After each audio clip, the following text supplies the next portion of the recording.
Commander-in-Chief of the Kenya Defence Forces,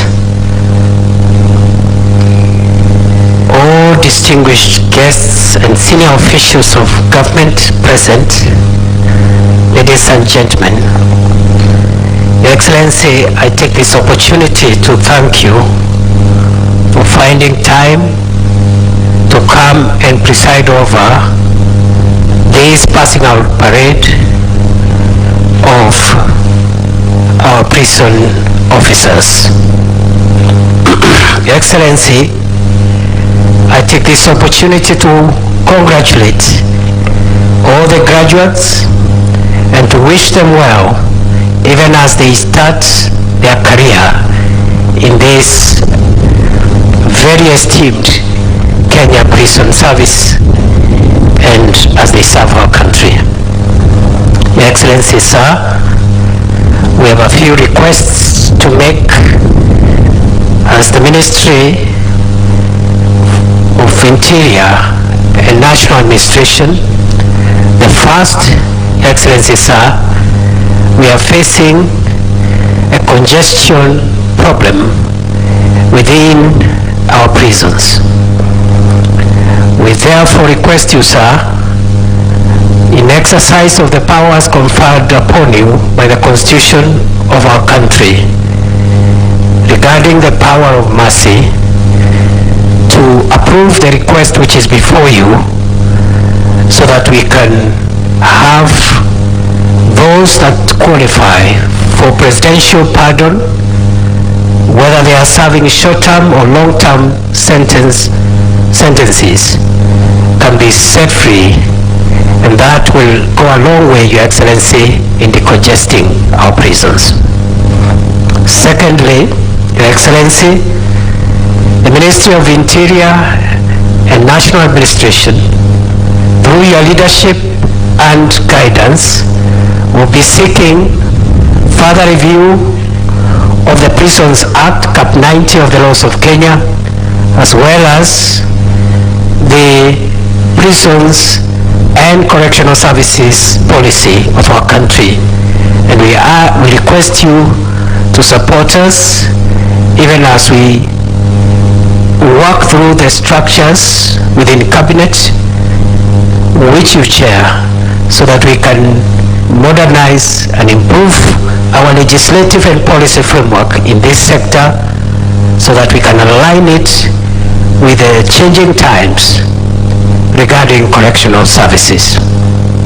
Your Excellency, sir, thirdly, we request you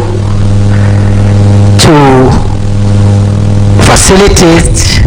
the ongoing engagement between the Ministry of Interior and National Administration and the ministry responsible for lands, physical planning, housing, and urban development, so that we can get title deeds for our various prison parcels of land. Right now, we have numerous prison land parcels that do not have title deed, and some of this land has been encroached on by land grabbers, and therefore we request you, sir, to facilitate that ongoing engagement under your leadership, so that every prison land can get a title deed in the shortest time possible. Your Excellency, sir, fourthly, we request you again under your leadership to facilitate the ongoing engagement between the Ministry of Interior and National Administration and the Ministry for Agriculture and Livestock Development to assist us to mechanize our prison farms, so that we can increase productivity and make use of large tracts of arable land measuring up to 22,000 acres scattered across this country in 121 parcels of land. We believe, Your Excellency, mechanization of our farms will improve production and contribute to the country's quest for national food security. Your Excellency, sir, the Kenya Prison Service, especially the staff, continue to face acute shortage of housing and other amenities and infrastructure. Through your leadership, we intend to use the public-private partnerships arrangement so that we can attract investors and other partners who can help us modernize our infrastructure and provide dignified housing for our staff, and even the prison facilities can be upgraded through the PPP model, which you have asked us to explore. Again, we'll be presenting to you the request for partnerships for infrastructural development. Your Excellency, finally,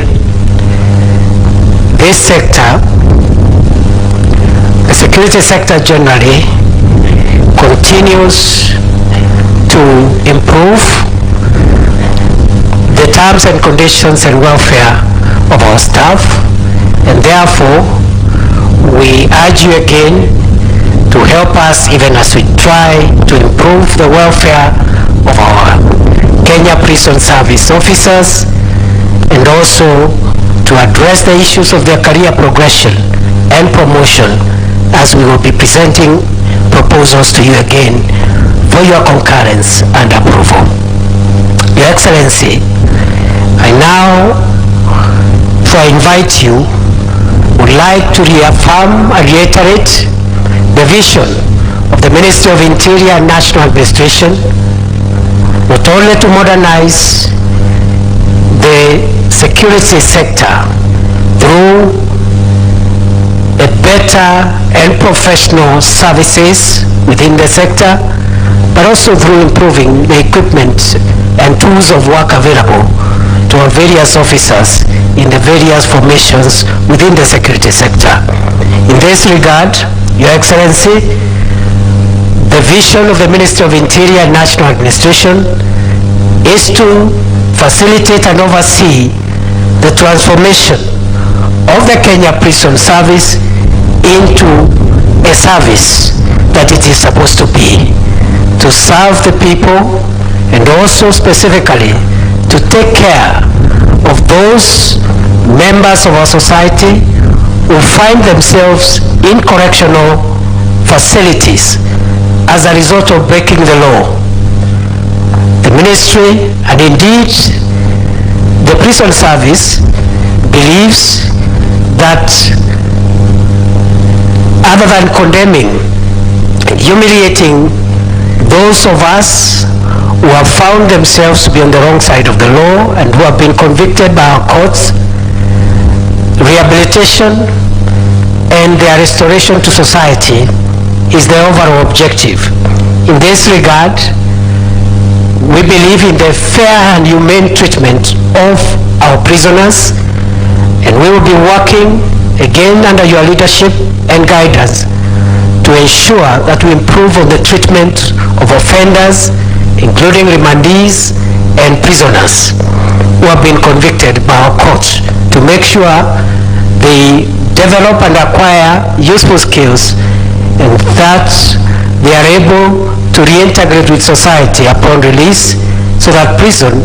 should not be seen as a place for condemnation and radicalization of offenders, but should be seen as a place for restoring and rehabilitating our fellow citizens who have found themselves in prison or in remand because of the criminal justice system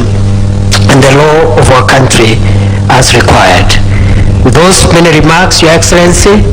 I want now to request those who are seated to be upstanding as I invite His Excellency William Ruto, President and Commander-in-Chief of the Kenya Defense